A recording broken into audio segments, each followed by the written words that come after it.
importancia para todos y todas aquellas personas que estamos vinculados de cierta manera a la prestación del servicio notarial, así como también a la academia y a la docencia universitaria. Es menester, en primera instancia, manifestar el rol protagónico y el compromiso enfático que mantiene y ha mantenido siempre nuestra enaltecida Universidad de la SUAY con la sociedad cuencana, nacional e internacional, brindando espacios de discusión, capacitación, investigación, difusión y tratamiento de intereses o de temas de interés social como un aporte ineludible a la formación académica con pensamiento crítico de todos nuestros queridos estudiantes. Así como también la universidad se ha comprometido éticamente con la como el presente que tenemos, que sin lugar a duda aportan a la ciencia y permiten abordar problemáticas sociales dignas de ser analizadas, para lograr así, pues, el desarrollo integral de nuestro entorno. Dicho esto, pues, para el cumplimiento de esta misión altruista de nuestra alma mater, esta ha constituido su programa denominado Ética Programa Universidad de la SUAY. Este espacio ha sido focalizado para aportar significativamente al posicionamiento de la reflexión moral en la sociedad nacional e internacional, contribuyendo así, pues, al cumplimiento de grandes objetivos institucionales que tienen a la ética como fundamento a través de la elaboración de proyectos que inciden directamente en la sociedad. Siendo uno de estos proyectos este espacio que estamos teniendo ahora denominado Diálogos, cuyo enfoque es permitir a través del uso de estas plataformas tecnológicas como Zoom, por ejemplo, el discernimiento, discusión y expresión de varios temas de interés general. Creemos firmemente que aplicando todos estos es de vital importancia, pues, vincular a aquellos el análisis de la función pública indispensable en la vida cotidiana del conglomerado social, que nace de aquella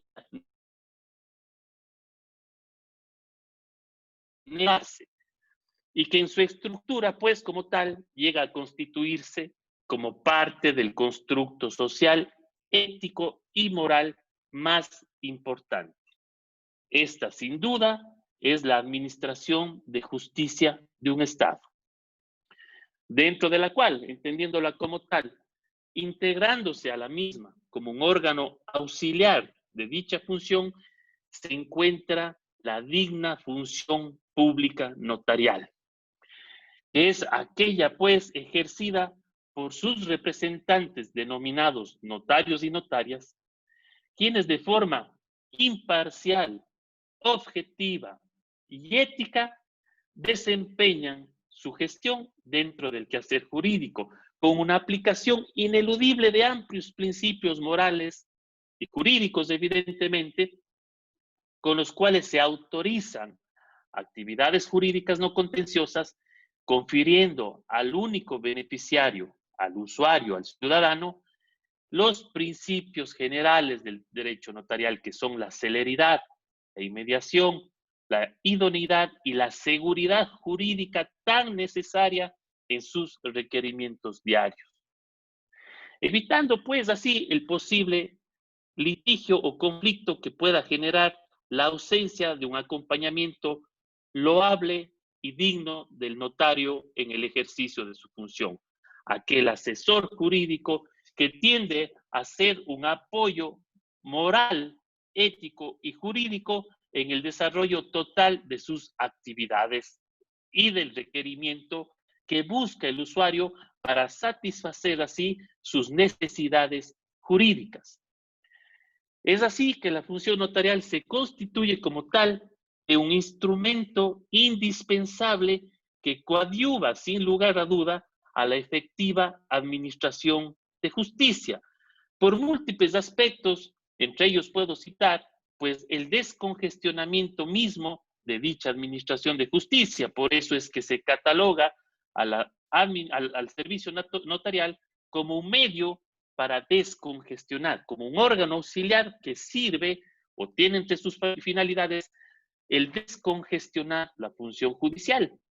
Para ello me permito recordar y citar lo que decía don Joaquín Costa, un notario español. Aquel precepto jurídico que nos acompaña a los notarios siempre: a notaría abierta, juzgado cerrado. Esto en sí implica una serie de situaciones colaterales que se originan del concepto, pues se da a entender que si usted acudió a la función notarial y ejerció su requerimiento a través de los medios idóneos, cumpliendo con los requisitos, formalidades legales que están instituidos en el régimen notarial, y en su acompañamiento tiene un notario o una notaria que asesora y que cumple su rol de gestionar y coadyuvar su proceso jurídico, pues tenga la certeza y la seguridad que en la aplicación irrestricta de los principios éticos y morales, su trámite será el fiel resultado de la voluntad que usted ha plasmado en el mismo, y que obviamente motivará la no necesaria e inválida necesidad de acudir a la justicia ordinaria, provocando, como decíamos, un descongestionamiento general de aquella administración de justicia hoy por hoy ya colapsada en muchos aspectos, y generando principios de celeridad e inmediación con el usuario que permiten, en base a la confianza brindada por el notario y a la ética que él proporciona, brindando un espacio digno entre el usuario y el notario. Es así, distinguida audiencia virtual, que esta tarde tengo el privilegio, pues, de presentar a ustedes al representante de la institución notarial de la provincia de La Suay, al doctor Mauricio Barros Uguña, presidente del Colegio de Notarios, a quien, a nombre de la Universidad de La Suay, doctor, y de su programa de ética, doy la más cordial y afectuosa bienvenida a este diálogo virtual. Es para nosotros, doctor Barros, a nombre de la universidad, un honor contar con su presencia en este espacio tan relevante que estará enfocado en analizar desde el punto de vista ético a la función notarial en medio de la emergencia sanitaria que estamos atravesando. Para conocimiento de la audiencia, el doctor Barros es actualmente presidente del Colegio de Notarios de La Suay, vocal principal del Directorio Nacional de la Federación Ecuatoriana de Notarios.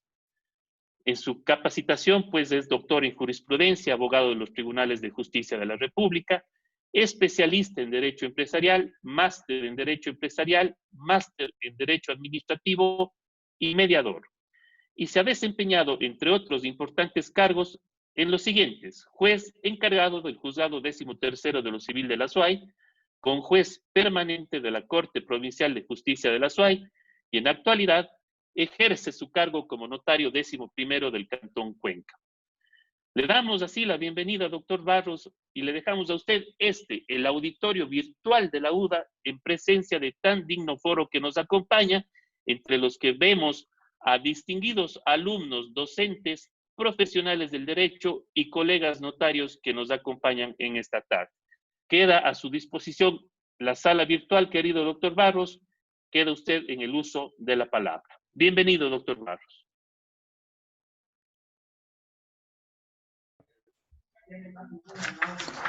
Muy buenas tardes, estimados colegas, queridos estudiantes de la Universidad de La Suay, estimados profesores que también nos acompañan en esta tarde. En primer lugar, quiero agradecer a la Universidad de La Suay que nos ha posibilitado estar esta tarde con todos ustedes, y agradecer al doctor Juan Morales por el programa de ética que está realizando estas importantes y valiosísimas conferencias sobre la discusión de un tema que quizás hoy en día es el más importante en la sociedad, que es justamente el discutir sobre la ética.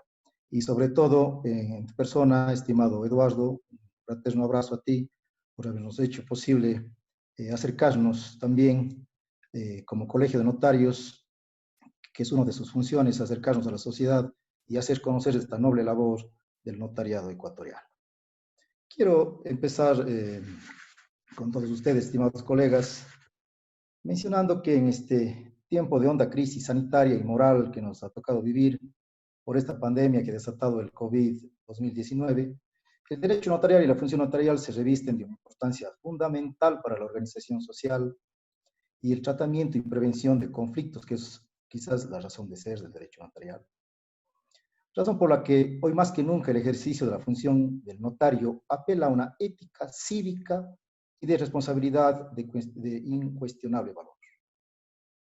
Además, se ve la necesidad de la demanda moralizadora de la acción notarial que nos impone un reto enorme a fin de enfrentar y dar respuestas válidas a los viejos y a los nuevos problemas que en el campo jurídico y notarial nos ha tocado enfrentar. Los valores en el ejercicio del derecho notarial son fundamentales. ¿Qué duda cabe? Ese es el deber ser del notario. Y esos valores posibilitan que la función del notario garantice los derechos humanos de las personas y sobre todo la seguridad jurídica que da el Estado. Es importante reflexionar, por lo tanto, y intentaremos hacerlo esta tarde y esta noche, frente a este hecho, ya que los derechos no son más que un simple epifenómeno de algo previo y fundamental en el ser humano. Esto es la valoración de su conducta.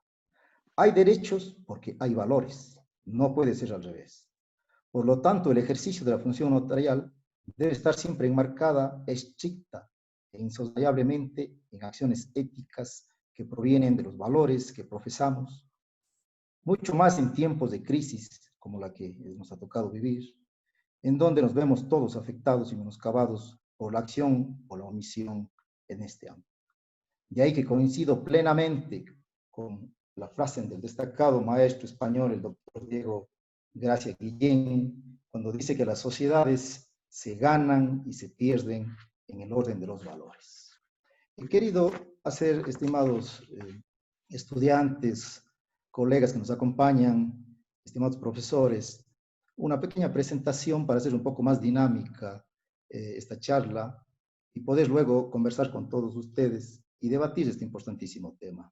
Por eso es que he requerido, doctor Eduardo, si es posible, se me deje hacer uso de una presentación en PowerPoint para poder ir llevando a efecto la marcha de esta conferencia. Por favor, doctor, está en toda la libertad de hacerlo.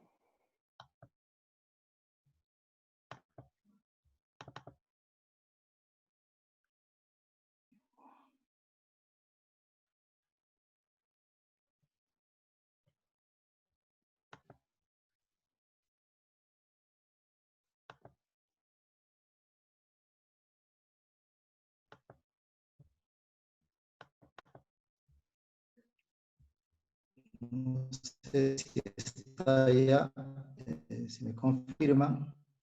Ahí tenemos la presentación en pantalla, doctor. ¿Esto así? Sí, tenemos la presentación en pantalla.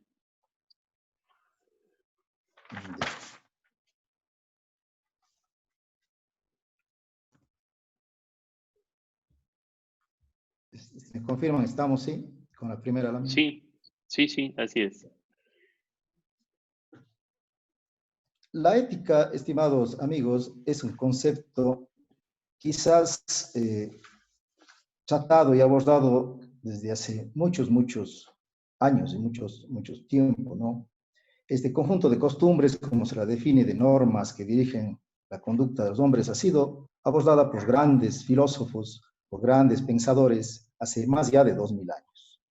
En uno de los primeros que tenemos, griego, Aristóteles, que es uno de los primeros que tocó sobre el asunto, tiene como origen y aporte a la humanidad quizás estas dos grandes obras de él, Ética para Nicomaco y La Gran Ética.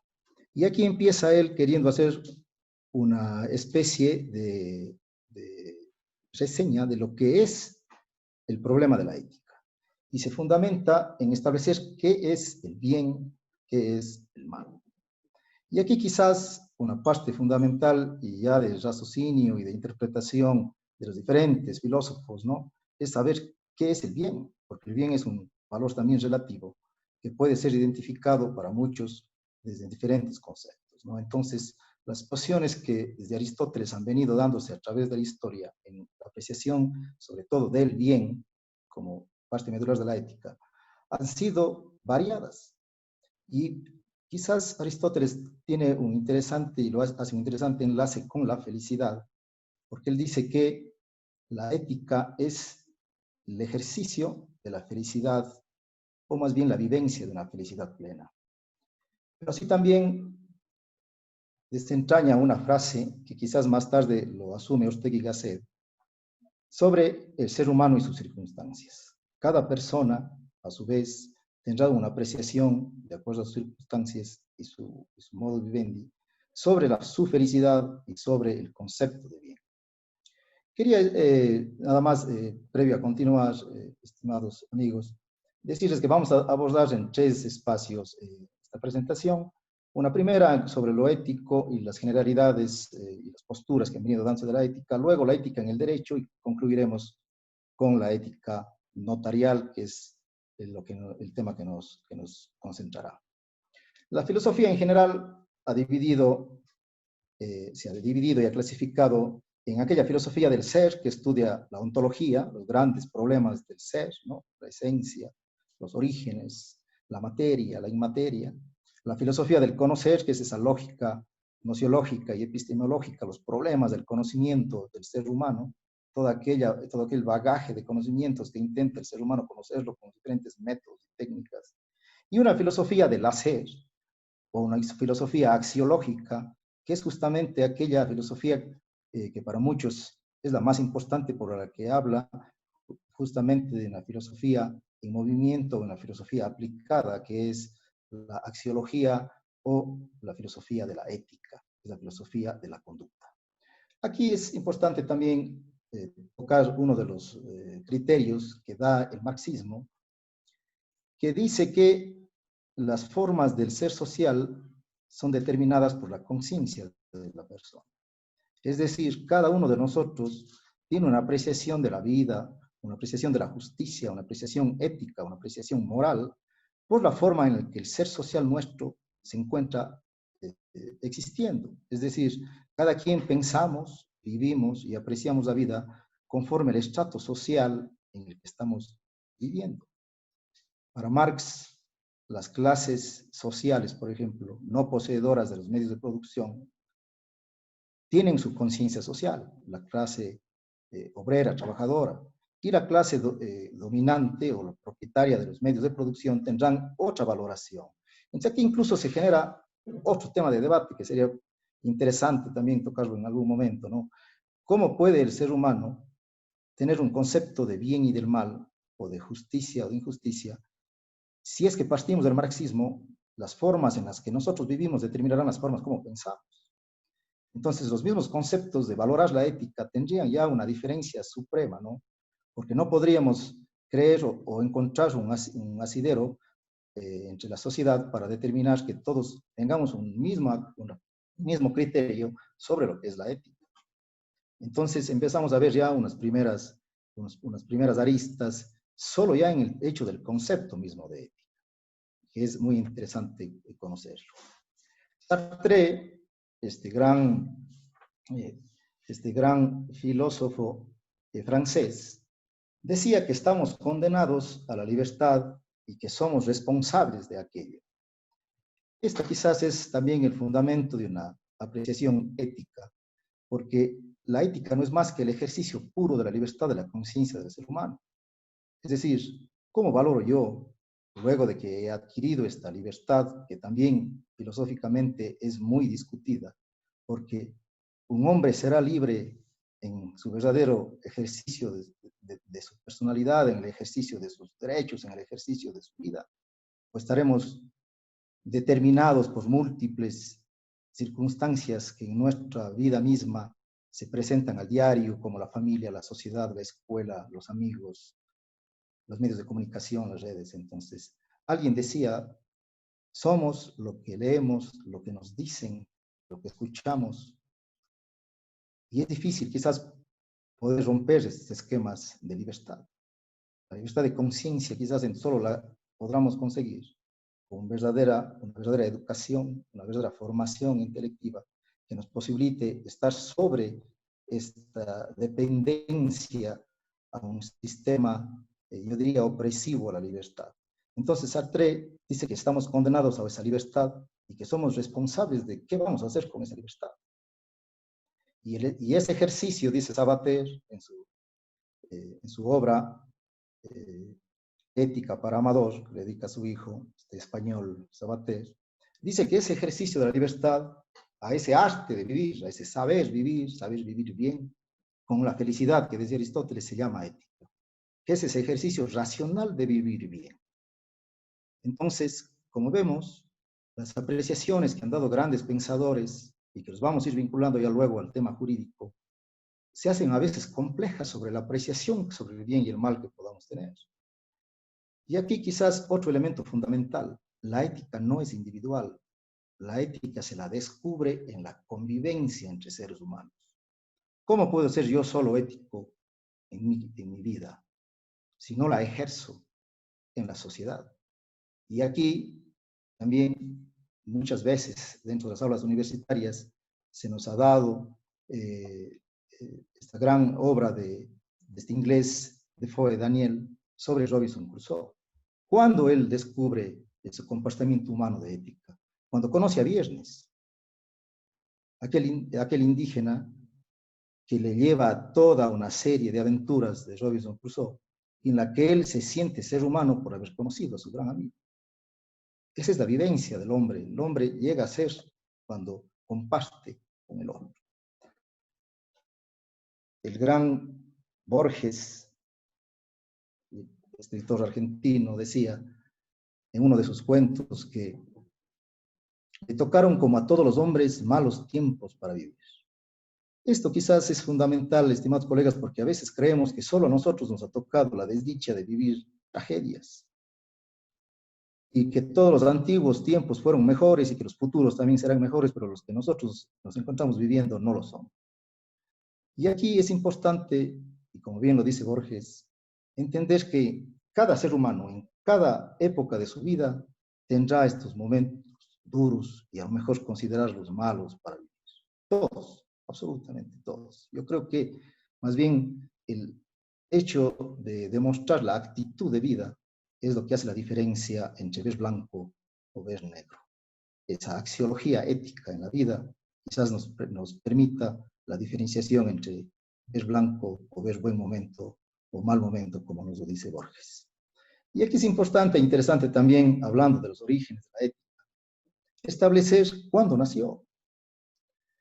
Hay como hemos visto hasta ahora, un sinnúmero de apreciaciones teóricas que surgieron desde Aristóteles, por todos los pensadores, una ética sociológica, una ética jurídica, una bioética, y todos los conceptos tienen una apreciación histórica de mucho tiempo, pero yo quise traer a colación una interpretación más bien que lo hace esta famosa antropóloga americana Margaret Mead, quien dice que cuando estuvo en una entrevista le decían que cuál considera ella que era el primer signo de civilización que ha encontrado en todos sus estudios. Y ella hacía referencia a un fémur roto que fue sanado.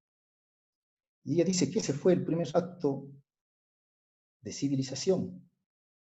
Y yo diría que ese fue también quizás el primer acto ético, porque se demuestra que a esa persona de hace tantos miles de años, en la que si se rompía a una persona un hueso simplemente era condenado a morir, alguien le cuidó, alguien se preocupó de esa persona, de su prójimo, como lo hizo Crusoe con Viernes, ¿no? Alguien lo cuidó, lo curó. Ese para mí quizás representa un primer punto de partida de la ética cuando yo tengo, ¿no es verdad?, el ánimo, el deseo, esa voluntad de bien de preocuparme de mi prójimo. Entonces, para Med, el tema del nacimiento de la civilización, yo diría de la ética, es aquel momento en que el ser humano empieza a preocuparse por el otro y sobre todo, y entre todos, nos preocuparemos de la sociedad y de un buen desarrollo y de salud para todos. En la actualidad, estimados amigos, el fémur de la humanidad se encuentra roto. El fémur de la humanidad. Deber nuestro es entonces poderlo curar. Para ir concluyendo esta primera parte de las generalidades de la ética, no interesa en dónde cimentemos nuestro concepto de ética. La ética individual propia debe estar atendida y asentida en la virtud. En donde quiera que ustedes deseen asentar la virtud, ya sea en aquel fundamento del bien por el bien mismo, para muchos filósofos, o en ese fundamento teológico para los que son creyentes, no es verdad, en una deidad.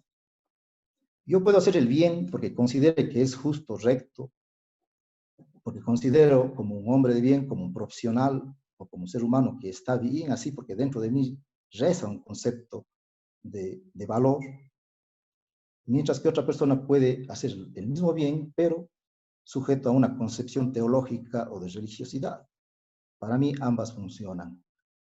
Y aquí una recomendación en este interesante libro de Umberto Eco sobre un debate que mantiene con este arzobispo italiano Carlos Maria Martini, en el que ambos tienen una ambivalencia en la interpretación de dónde radica la ética. Para el uno, la ética no necesita un concepto teológico religioso. Dice, es suficiente actuar bien por el bien mismo, porque esa es una ética laica que no tiene dogmas y que no necesita ningún tipo de condicionamiento ni está sujeta al miedo. Eso dice, manifiesta Eco. Y así debe funcionar el Estado como una ética laica, en donde el bien sea un concepto universal del bien por el bien mismo, por la felicidad y el desarrollo íntegro de las personas.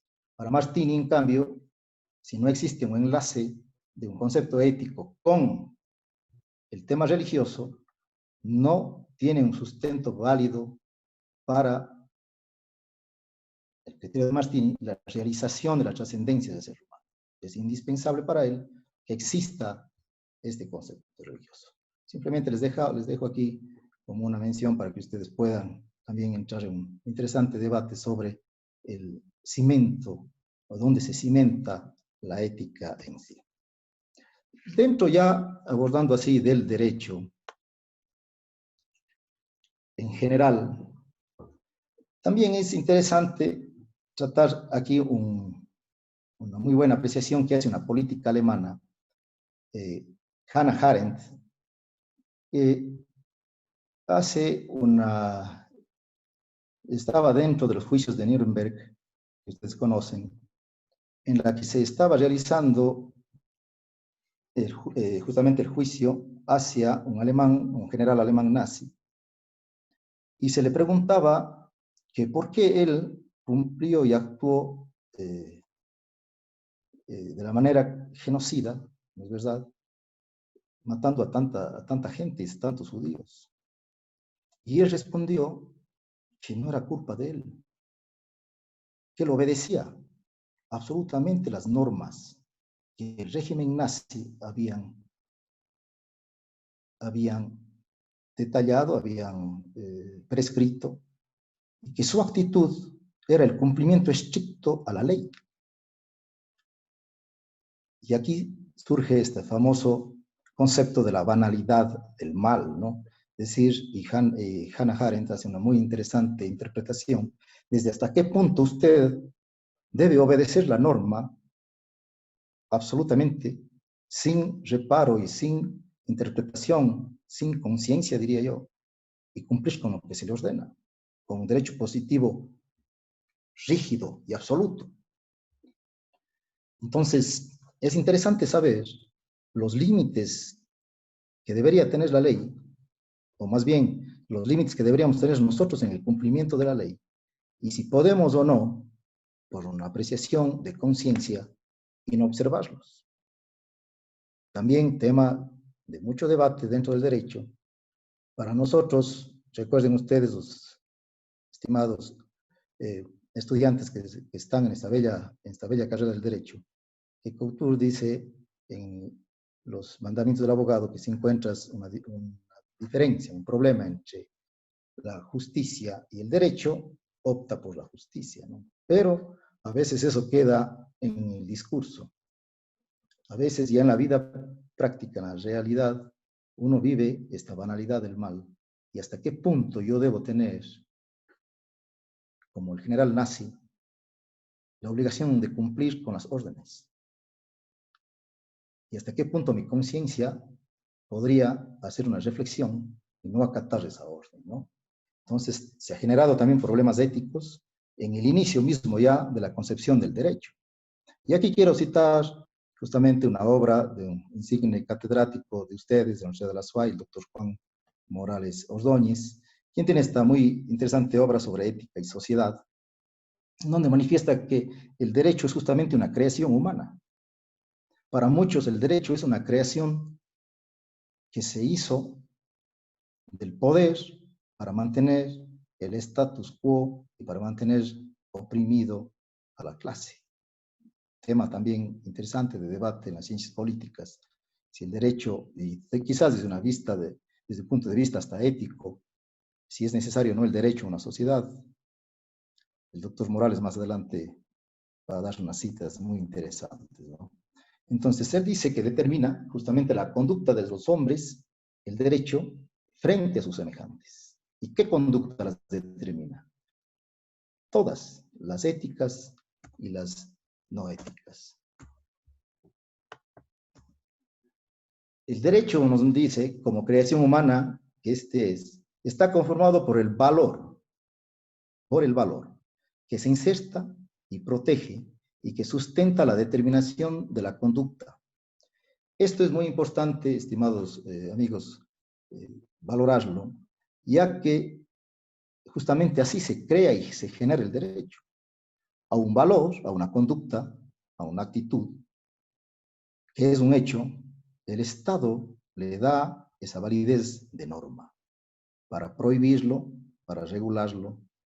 Comúnmente, y dentro de la teoría general del derecho, estudia Kelsen, sobre todo que es el autor que ustedes deben haber estudiado bastante en sus primeros años del derecho, establece que la norma es tal porque es obligatoria y es de sancionatoria, digamos, en el caso de ese incumplimiento. Kelsen tiene la famosa teoría de que si no sanciona, no es derecho.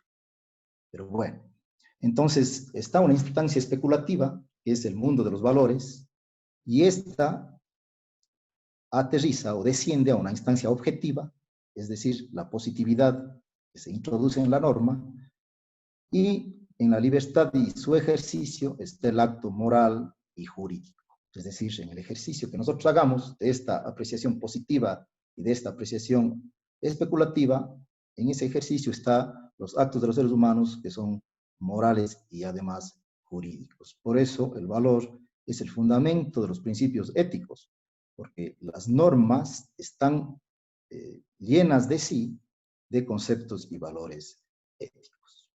Sin embargo, esto cambia, porque la moralidad de los pueblos evolucionan también, no son cuestiones rígidas. El mismo derecho evoluciona y el derecho es un concepto en construcción. Aquí la deontología, que es la teoría de los valores, justamente es la disciplina que establece nuestros deberes sobre nuestra carrera. La ética no se trata, por lo tanto, del poder, sino de un deber hacia la sociedad, hacia las normas, hacia el comportamiento mismo. Uno de los autores, Bentham, establece que la ética siempre es utilitaria, es decir, va hacia la mejor y el mayor beneficio que se obtenga. Mientras una norma, él dice, podría ser apegada a la mayor satisfacción, a la mayor felicidad, es una norma más ética. No siempre. Ustedes también podrán establecer que no es así. Por lo tanto, la ética debe ser el eje transversal de las normas para que se constituya un verdadero humanismo. Porque si el derecho no responde a un humanismo, no es tal.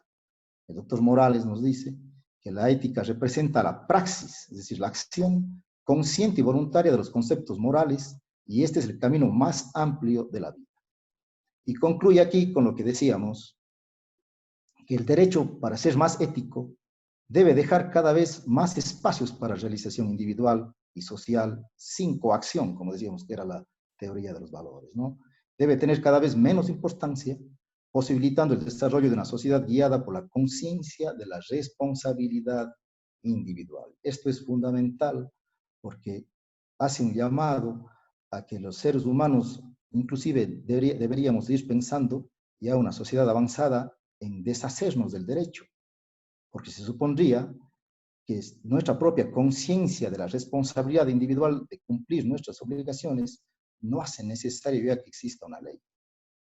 No necesito que me obliguen a trabajar, no necesito que me obliguen a cumplir con la ley, no necesito que me digan y me obliguen a cumplir con la ley moral, con la ley cuyos principios son éticos, no necesito que me digan que tengo que cumplir mis obligaciones de funcionario público, ¿no es verdad? Y en todos los ámbitos. Entonces, el cumplimiento de nuestras obligaciones quizás sea uno de los fundamentos, diría yo, trascendentales de la ética.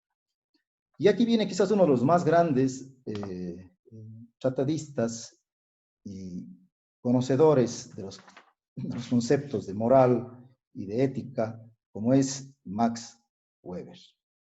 Max Weber, este gran pensador y filósofo alemán, nos dice y nos habla sobre la ética de la convicción y de la responsabilidad, que no solo es hacia lo político, sino sobre todo hacia lo jurídico. Y sobre todo en el tema notarial. La tarea notarial es una tarea de las más elevadas que tiene justamente una vocación ética, que debe ser ejercida con absoluta seriedad, rigor y espíritu de servicio. Razón por la cual creo yo que el modelo ético de la responsabilidad que plantea Weber, este es justamente dado por este insigne sociólogo y pensador, tuvo una importancia fundamental en la cultura y en la ética del siglo XX. Sin duda alguna, hoy tiene una vigencia destacable y tendrá en el futuro, porque para Weber, la ética de la responsabilidad y sus principios y sus convicciones tienen que ver con aquella concepción, estimados amigos, de que no solo tengo que creer en la ética, sino tengo que actuar y ser responsable por lo que con ella realizo. Dice Weber que la responsabilidad es propia y no cabe descargar la responsabilidad en otro.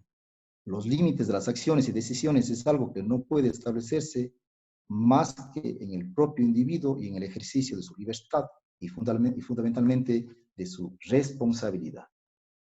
Esta ética de Weber, sin duda, es la que construye la ética ciudadana. Y esta no puede estar enmarcada con medios ilícitos. No se puede construir virtud y ética con medios ilícitos. Por lo tanto, el fin, en este caso, no justifica los medios, como lo decía Maquiavelo, ¿no? Porque a veces, dentro del derecho, y ya lo decía también en El alma de la toga, se hacía una muy interesante análisis sobre que a veces los abogados ponderamos y creemos que podemos juzgar y más bien podemos desechar un bien jurídico inferior para un bien jurídico superior. Es decir, podremos robar para poder obtener una prueba que pueda salvar la vida a una persona. Es una ponderación de principios jurídicos o de conceptos jurídicos que es de análisis quizás un poco difícil y subjetivo, ¿no? Sin embargo, para la construcción ética no puede haber medios ilícitos. Allí no hay lugar a una construcción de medios con medios ilícitos.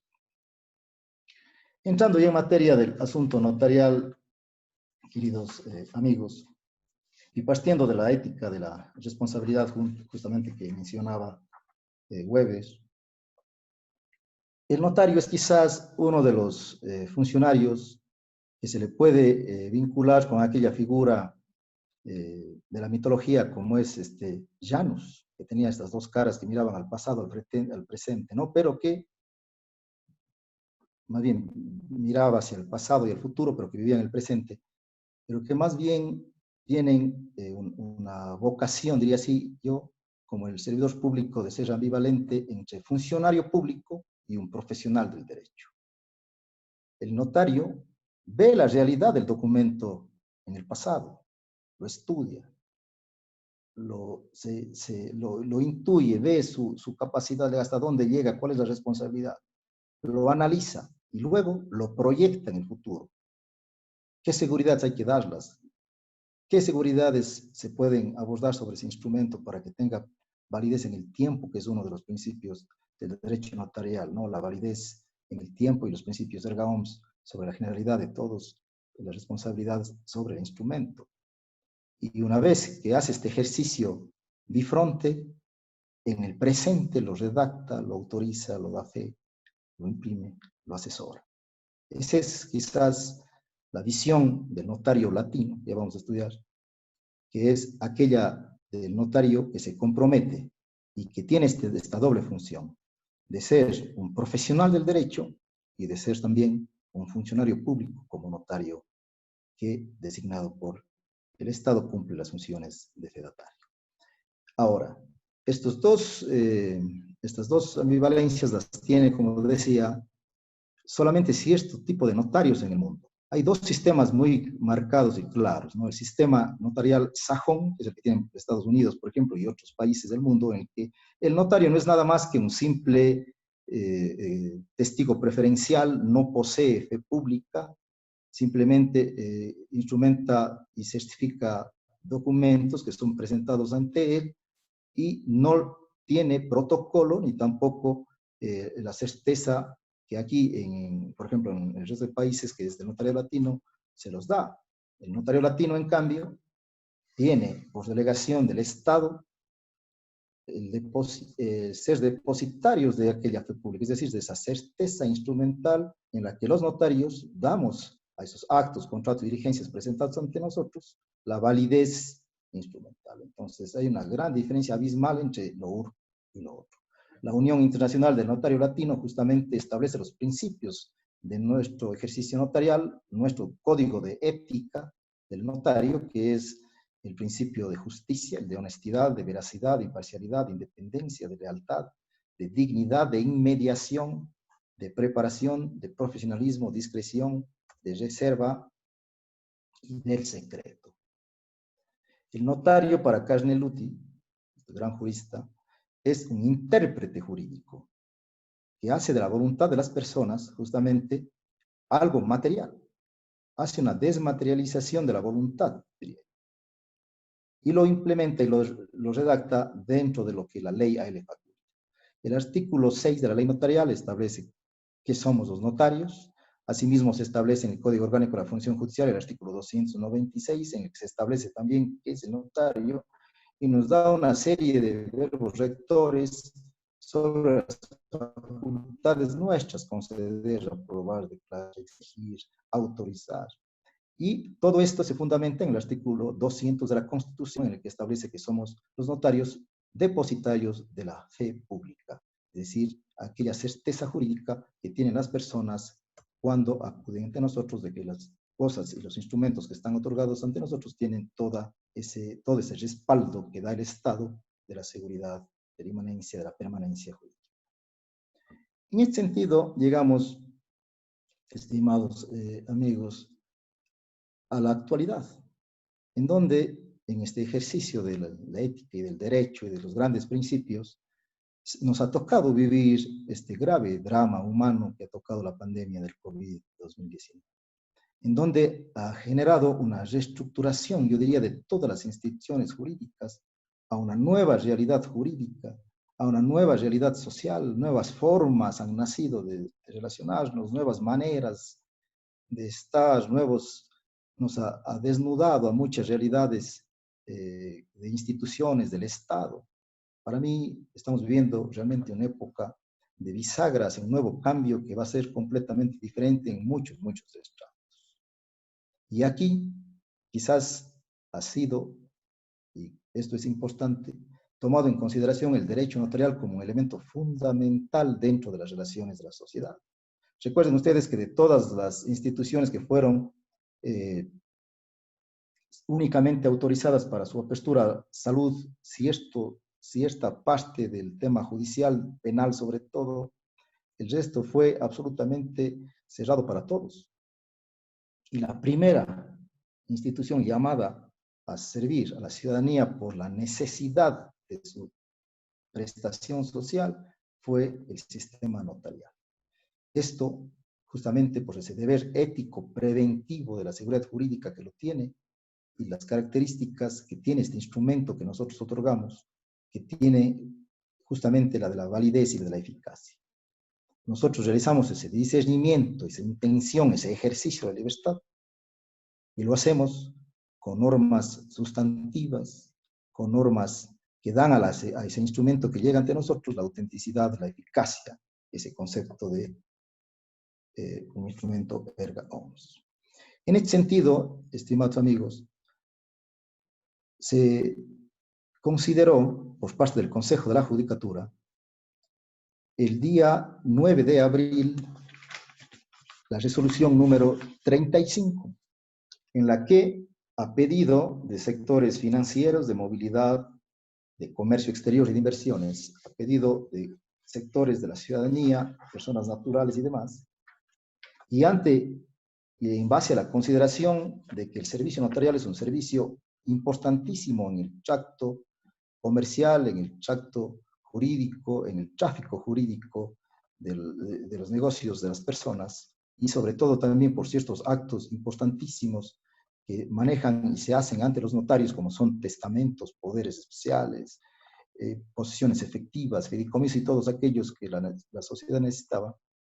Se dio una primera parte,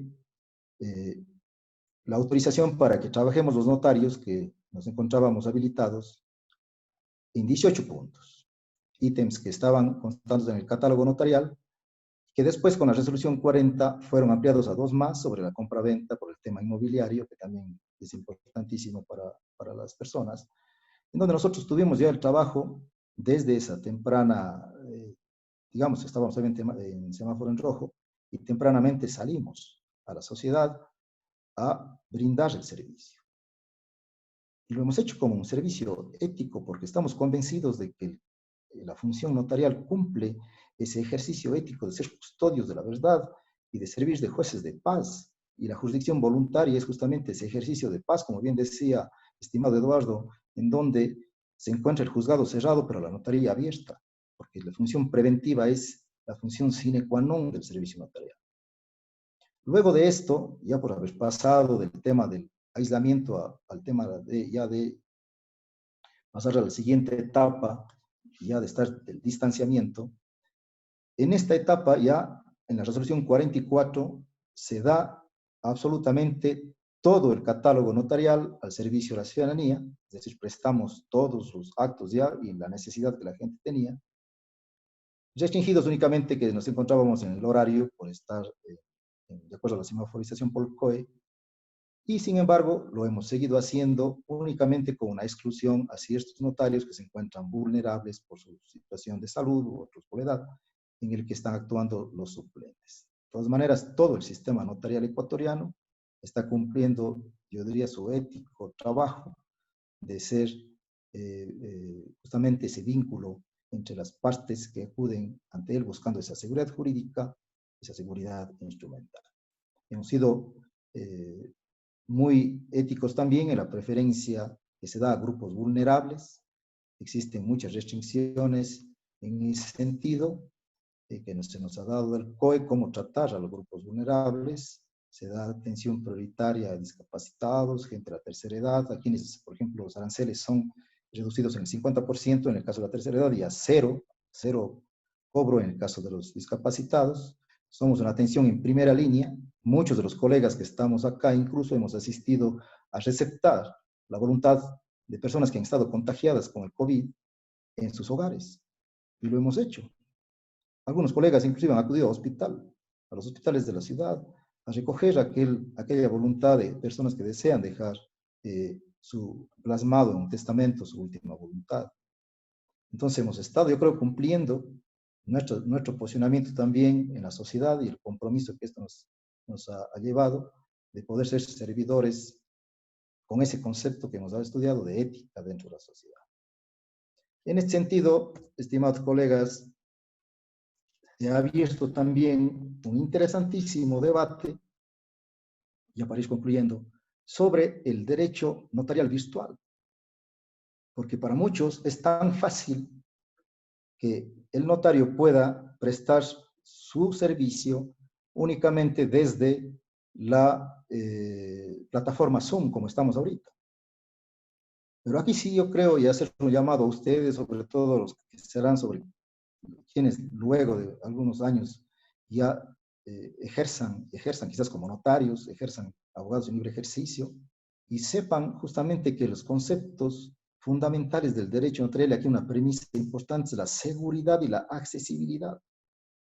Nosotros los notarios somos responsables absolutamente de la seguridad del instrumento público y que éste tenga una accesibilidad de manera universal, no solo restringido a cierto grupo que a lo mejor pueda tener el hecho del Internet o de la tablet y de la computadora.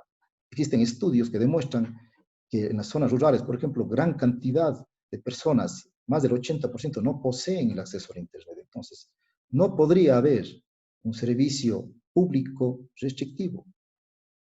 Y aquí hay tres ejes fundamentales sobre los cuales se cimenta el derecho notarial ético, diría yo.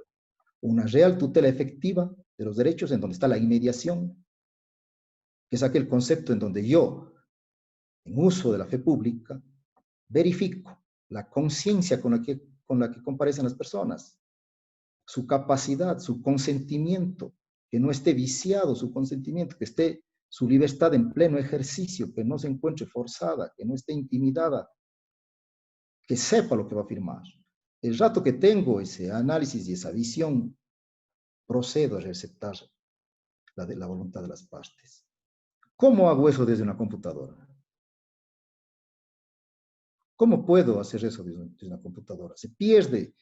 La presidenta de la Unión Internacional de Notariado Latino decía, se pierde la esencia del derecho notarial, porque la esencia del derecho notarial tiene que ser presencial.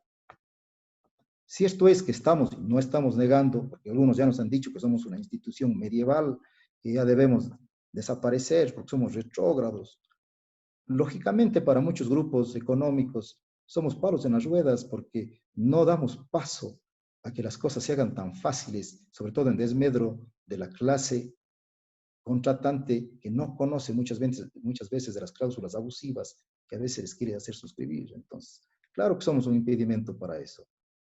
Pero yo diría que aquí la tutela efectiva de los derechos de los ciudadanos, en este caso, por ejemplo, solo con uno de los principios de inmediación es absolutamente válida y no puede ser suplantada por ningún otro elemento que no sea la precisión física. Habrá la posibilidad de hacer otro tipo de actos, como por ejemplo una declaración unilateral en donde no haya contraposición de intereses, una cancelación de hipoteca, una declaración juramentada, a lo mejor sí, pero eso también en una plataforma en la que des las seguridades, que sea como el SACHE, o que sea como plataformas virtuales en las que se dé todas las bioseguridades, en donde exista lectores de retina, lectores biométricos de huella, en donde exista la firma electrónica, certificación de firma, y allí sí yo pueda tener la certeza de que la persona que está haciendo el acto es esa misma persona. En Europa inclusive ya hablan de temas de holograma, de holográficos, lo que se denominan, esta proyección. Bueno, ¿qué vendrá? No sabemos, pero el derecho no tiene ese vertiginoso desarrollo de la tecnología y hay que saber ir empatando la norma a pero de una manera responsable, ética. Yo creo que la fe pública es el conjunto de estas operaciones, ¿no? El garantismo procesal, el garantismo que debe existir en las normas claras dentro de la notaría, cómo hago, qué hago, ese procedimiento exacto. Y estos dos elementos de tutela y garantismo crean en la otra columna vertebral que es la seguridad jurídica.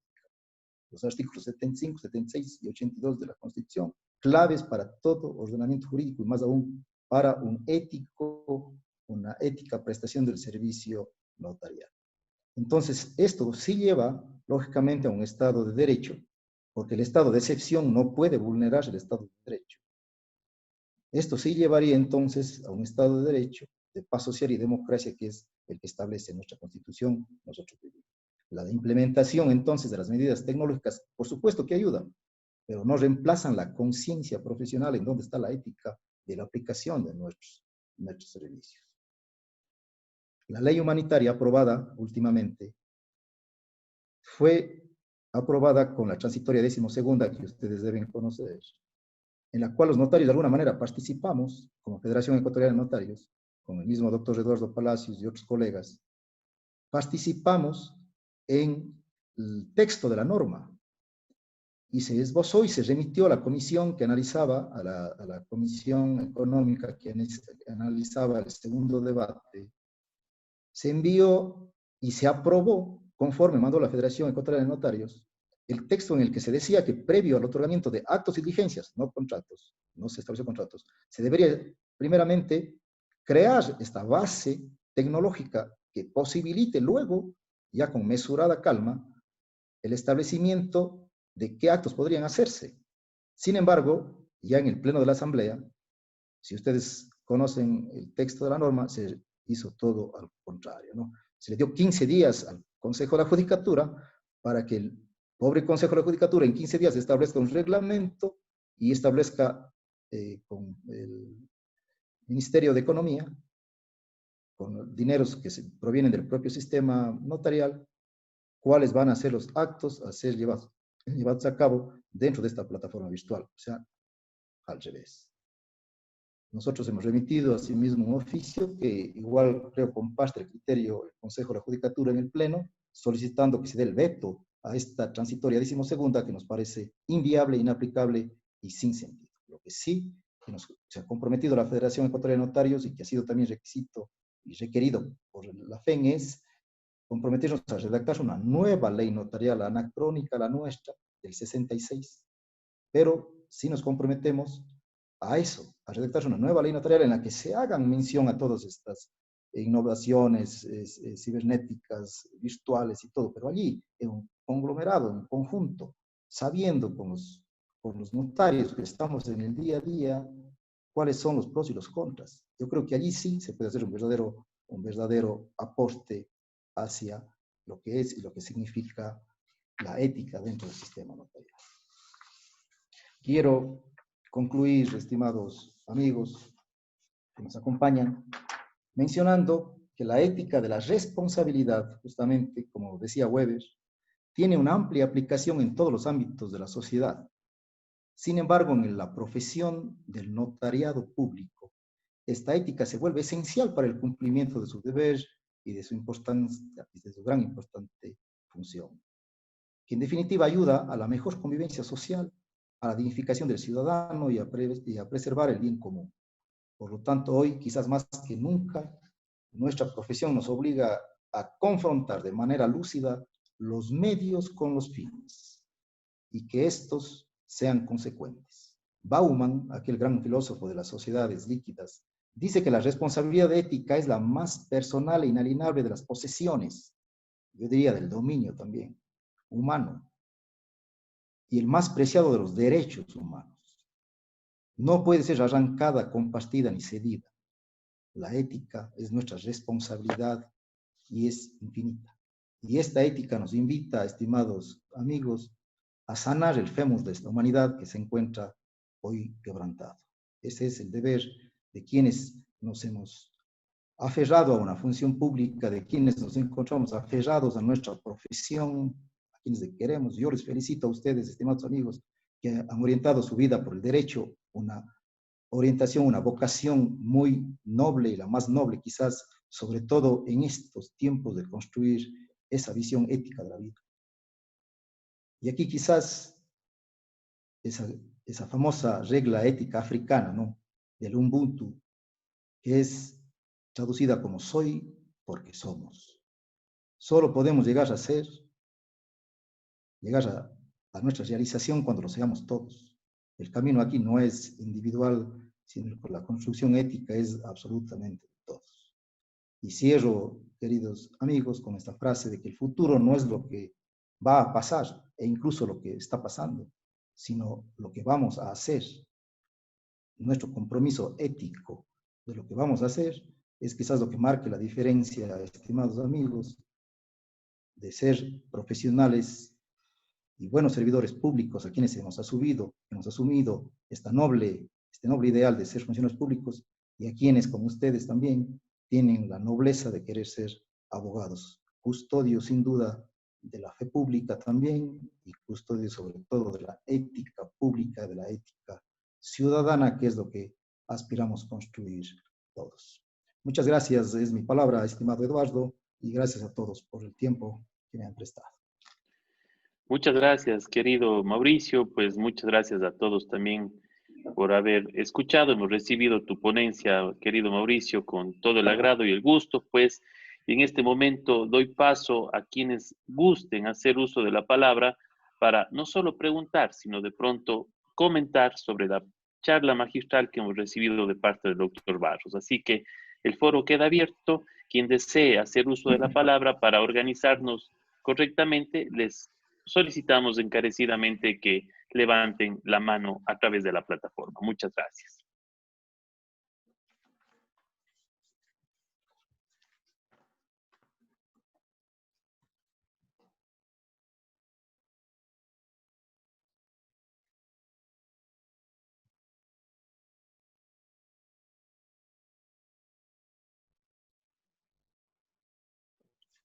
Bien, es necesario hacer énfasis, pues, doctor Mauricio, en que en realidad todo el contenido disertado, sin duda, sin lugar a duda, refleja, pues, el espíritu anhelado de todos quienes ejercemos el derecho y quienes aún, como en el caso de nosotros, estamos frente a la función pública notarial. Es indudable, pues, también mencionar que el concepto de bien tiene una característica subjetiva, siendo no ello lo más relevante que pude apreciar de su ponencia, sino el hecho de que el bien, al ser valorado subjetivamente, el concepto de bien, al ser valorado subjetivamente, comprende en sí esta dicotomía de que el bien para mí puede ser distinto para el resto. Y eso en sí nos deja entrever un grave problema social que dista mucho en la realidad del conglomerado social como tal y que hoy por hoy genera, sin lugar a duda, esta serie de enfrentamientos de estructura social hasta ahora. Así que, dando paso, María Caridad Sánchez, le escuchamos, María Caridad. Gracias por su intervención.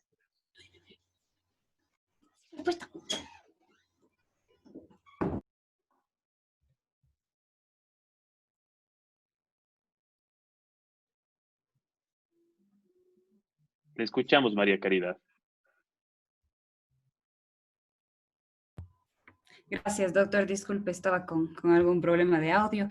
Bueno, en primer lugar, agradecer al doctor Barros. En realidad, su ponencia ha sido muy ejemplificativa y sobre todo hace referencia a estas nuevas realidades éticas transversales, no solamente creo que al ámbito notarial, sino todo el ejercicio del derecho. Doctor, al respecto, existe esta subjetividad de justamente los derechos, no solamente respecto a los derechos en sí sociales, sino a los derechos personales y a los propios derechos reales. Pero en este tiempo de pandemia y de emergencia sanitaria que lamentablemente está viviendo el mundo, existió por parte del gobierno y bueno, del Consejo de la Judicatura específicamente, una prevalencia de los derechos personales sobre los derechos reales que inicialmente eran los que primero se podían dar en el ámbito notarial. Esto a su criterio, ¿a qué obedece? Y en realidad podría, en base a su ponencia, establecerse esta subjetividad notable dentro del ámbito de los actos notariales que se han dicho. Muchas gracias nuevamente a los organizadores y al doctor por su respuesta de antemano. Gracias. Estoy con audio, Eduardo, ¿sí? Así es, doctor. Sigue, Mauricio. Gracias. Bueno, un gusto saludarle, María Caridad. Buenas noches.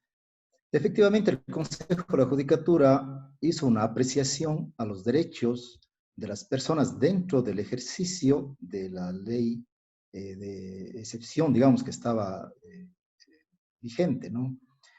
Y no fue tan hacia los derechos de las personas. No fue tan así. Porque si bien es cierto, se facultó realizar testamentos, poderes generales, poderes especiales, posesiones efectivas, si bien es cierto así, quizás respondió también a presiones, sobre todo de grupos económicos de poder.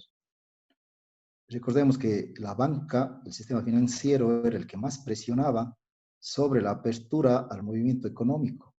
Cierto es que aquí no hay, quizás no podamos juzgar, ¿no?, que es la grave crisis económica también que suscitó en el país, pero en los primeros días, en las primeras instancias, cuando se dio la resolución 35, que nosotros tuvimos solo 18 actos, cierto es que de alguna manera se justificó el hecho de la prevalencia de los derechos personales sobre los reales, y estos fueron discriminados, diríamos así, y se prevaleció justamente con una apreciación ética, diría yo, o debería haber sido así, se dio la preferencia a este tipo de prestación del servicio sobre los derechos reales. Sin embargo, no es que hayamos hecho cantidades enormes de actos relacionados con los derechos de las personas. Más bien lo que más se hizo eran actos relacionados con el tema de banca, con el tema de finanzas, reorganización, reagrupaciones económicas sobre empresas, temas societarios, que a un inicio incluso no fueron autorizados, y que se manejó más bien desde ese concepto. Entonces, cierto es que, como yo decía, se dio una valoración importante al servicio notarial en este periodo, porque se vio la importancia del tráfico inmobiliario, del tráfico jurídico que tienen y que cumplen las personas en las notarías. Y en esto nosotros salimos, lógicamente con todas las medidas de bioseguridad, a la prestación del servicio público. Pero, como usted hace énfasis, en el concepto mismo o en los considerandos mismos de las resoluciones, quizás sí se estableció esta prelación del derecho de las personas sobre los derechos reales, pero quizás en la práctica no se dio mucho así, porque caso contrario no se hubiera permitido hacer más actos que los estrictamente personales, y esos no fueron los únicos autorizados. Nada más un comentario, no sé si algo más pueda aportarle. Muchas gracias. Muchas gracias, Mauricio. Tengo una pregunta por chat de Mónica Gabriela Zacoto, en la que se menciona lo siguiente. ¿En qué consideraciones éticas debe tener el notario en la toma de decisiones en los trámites excepcionales que en la situación pueden sobrepasar en algún aspecto la parte legal? Bueno, el notario, si bien es cierto, tiene una discrecionalidad en la prestación de su servicio, porque para eso nosotros hacemos una valoración de los actos, primero de, como decía, del consentimiento, la capacidad con la que comparecen, la libertad con la que obran, pero nosotros hacemos una valoración también del instrumento. Si el instrumento sometido al examinio del notario no cumple la causa y el objeto lícito que la ley determina, lógicamente no lo vamos a realizar. Peor aún, prestarnos, que eso sería ya una falta ética, a la realización de escrituras simuladas, a la realización de una escritura en donde comparezcan personas incapaces, ¿no es verdad? Porque eso es, primero, aparte de ser una grave falta al sistema jurídico y que acarrearía no solo la destitución del notario, sino inclusive la pérdida de su libertad, atañe justamente a esa formación notarial. El notario, ante todo, yo diría, y por eso recalcaba la importancia, ante todo, el ejercicio del derecho notarial es un ejercicio ético de la función de abogado. A nosotros en Argentina, donde estábamos haciendo los estudios, nos decían, ¿cuál creen que es la función esencial? Justamente hablando de la ética del abogado, y alguien decía, defender la justicia, y un profesor allá decía, no, el abogado defiende intereses, no defiende la justicia. El abogado defiende los intereses porque para eso le pagan, a que defienda su posición. El juez es el que tiene que valorar la justicia o tratar de descubrir la justicia del acto. Los abogados defendemos los intereses, pero el notario en sí, en el ejercicio de su profesión, es el más, quizás como el juez, el más llamado al ejercicio de su ética. No podríamos nosotros, bajo ningún concepto, ir más allá de lo que la ley nos permite y más allá de lo que las buenas costumbres y sobre todo la deontología notarial nos exige. Y por eso es que se hace un escrutinio tan meticuloso por parte del Consejo de la Judicatura, con exámenes psiquiátricos, psicológicos, de conocimiento, pero sobre todo de la valoración ética que deben tener los notarios que hacen la función judicial, hacen la función del ejercicio de la profesión dentro del sistema notarial ecuatoriano. Cierto es que hay excepciones, ¿no? Y todos conocemos, como en todo lado lo existen, pero yo creería que, por ejemplo, el notariado de Azuayo es un notariado muy probo del servicio de la ciudadanía. Y hemos tratado de tener la batuta, hemos tratado de tener inclusive como colegio y como gremio la representación de así irlo construyendo. Porque nosotros creemos que tenemos la posta de notarios de la antigüedad también que fueron muy probos y que nos dieron justamente ese mensaje de mantenerlo así. A veces se tiene esa idea y ese concepto social de que el notario es un funcionario, firma papeles, firmón, como llaman a alguien, y que solamente se enriquece y percibe dineros y recursos. Entonces, quitarse chips sociales a veces es complicado, pero nosotros vivimos desde el 2014 una nueva realidad notarial en donde existe otro sistema de la prestación del servicio, con otra visión, con otra misión, regulados los ingresos. Entonces, yo creo que es importante, como decía la doctora Mónica, y le mando un saludo muy afectuoso, es importante que el notario valore su actuación no solo dentro del campo legal, sino sobre todo, y diría yo, dentro del campo moral y ético. Y hacia allá es la excelencia en el servicio notarial, que es lo que todos buscamos. Muchas gracias, querido Mauricio. Simplemente de pronto me permites parafrasear algo que igual se verificaba pues en algunas instrucciones y capacitaciones que conjuntamente hemos hecho en algunos lugares y recuerdo a algunos tratadistas argentinos que nos decían algo. La legislación en general en materia notarial prevé el cumplimiento de ciertos requisitos para que un notario acceda a la función. En algunos casos tenemos requisitos básicos como ser abogado, en otros casos no se requiere ser abogado, así lo rezaba incluso nuestra propia norma hace muchos años atrás, que no era necesario ser abogado para ser notario. Pero en todo este conjunto y en la conjunción de todas estas normas jurídicas, lo que se pretendía, o más bien lo que se establecía como requisito sine qua non en todas, era la honestidad de la persona que desempeñaba el rol, la calidad moral y el intrínseco de su ser en la prestación del servicio. Eso nos deja entrever en una situación completamente general que más allá de la aplicación normativa a la que está obligado, pues evidentemente el notario, más allá de eso, tiene la obligatoriedad de aplicar la ética incluso sobre la misma disposición legal, porque en muchos de los casos confluyen aspectos de orden ético que no necesariamente siendo legales dejan de ser éticos ni viceversa. Por lo tanto, la aplicación de la ética en la gestión del notario es, sin lugar a duda, ciertamente un requisito básico y sine qua non en su ejercicio.